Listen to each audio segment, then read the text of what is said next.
Okay, this video is now continuing with our top 50 books of all time. For this video, we're going to go through books numbers 26 through 30. And the first book is called Brain Disabling Treatments in Psychiatry. The author's name is Peter Breggin. Peter Breggin is widely considered the greatest psychiatrist to ever live. After studying the pharmacology of the drugs used by psychiatrists, neuropsychopharmacology, he came to the conclusion essentially that they're all bad. That basically they all cause a gradual, slowly worsening, progressive chemical lobotomy. So it's rather amazing. And when you first hear that, you say, oh, that must be an exaggeration. But when you look more closely at these drugs, you'd be amazed at how toxic they are. For example, there was tremendous enthusiasm with Prozac back in the 1980s, 1990s.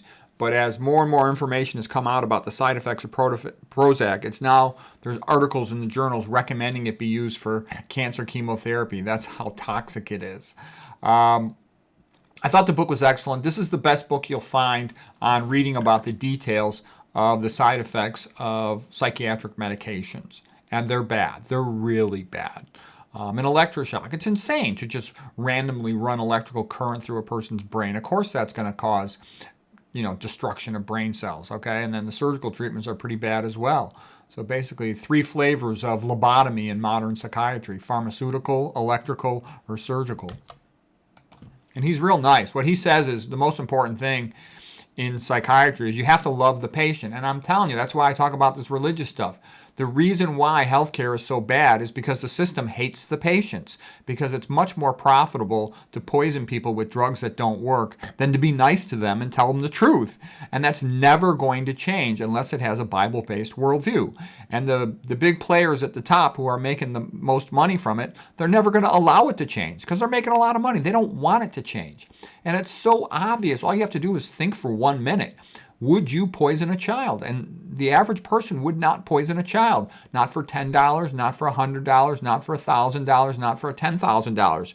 But, the big players at the top, they'll poison a kid for $5, okay? And they run the show. And then the big medical centers and the Ivy League type places, their professors have to kiss butt to the drug industry, the insurance industry, etc., because that's how they get grant money to get promoted so they can, get us prestige and a salary. And that's why the big medical centers are fake, because everything runs on the standard of care, which is the lowest common denominator for intoxicated, stupid people. Okay, what I mean by that is an intelligent person can say, I don't want just the standard of care, only if it's the same thing as optimal care. And quite often, optimal care means things like fix your diet, get your sleep, quit caffeine, no substance abuse, exercise, become religious. Okay.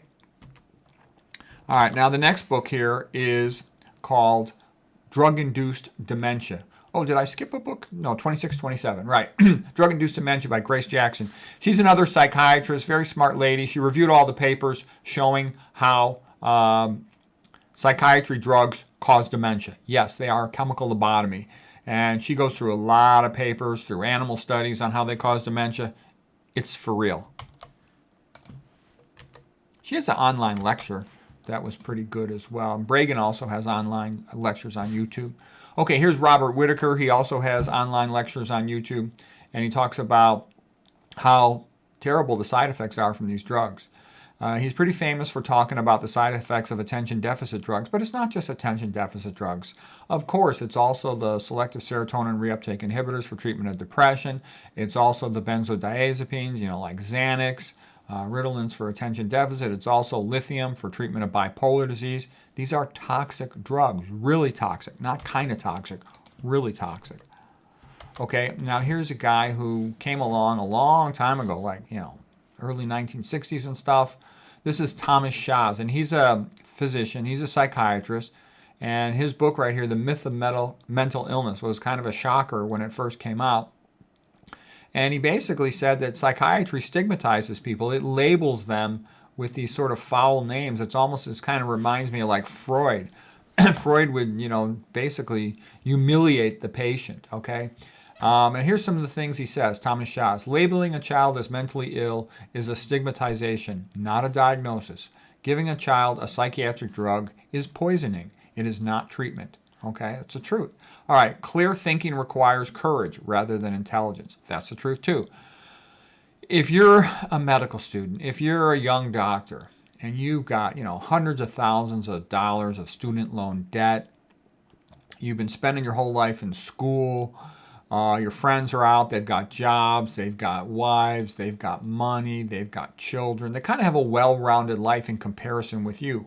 You get a little jealous, okay? And the only way you're ever going to be able to buy a house, attract a woman, and be able to support a family is you got to sell drugs. So the smart thing to do, medicine's very hierarchical. There's always somebody above you in the hierarchy in some way. You basically have to respect the hierarchy, do as you're told, and sell those drugs and go as fast as you can. Because the faster the doctor goes, the more billing codes they generate. That's where the money comes from. But the only problem with all that is it doesn't really help the patient, okay? You help the drug companies, you help the bean counter or wherever place you work, you help the insurance companies, you help yourself for making money. Everybody benefits except the patient. The patient's the chump. So anyways, Thomas Shaw's The Myth of Mental Illness, he's got lots of good quotes, and he really puts it out there. You'll see how blunt he is about the problems with healthcare. He's got tons of great quotes. I made a separate video about him if you want to watch it. Okay, the next one is the Food Forensics. Food Forensics by Mike Adams. It's the best book about food toxicology. There's plenty of other books about food toxicology that are pretty good, but this is the best one. And he has a machine to measure the amount of toxins in different foods. And it's quite good. There's an audio CD book that goes with this. But I think this is, if you're looking for a book to kind of systematically go through food toxicology, this would be the best introductory book, Food Forensics. Okay, and that's it. I hope that was helpful for books numbers 26 through 30.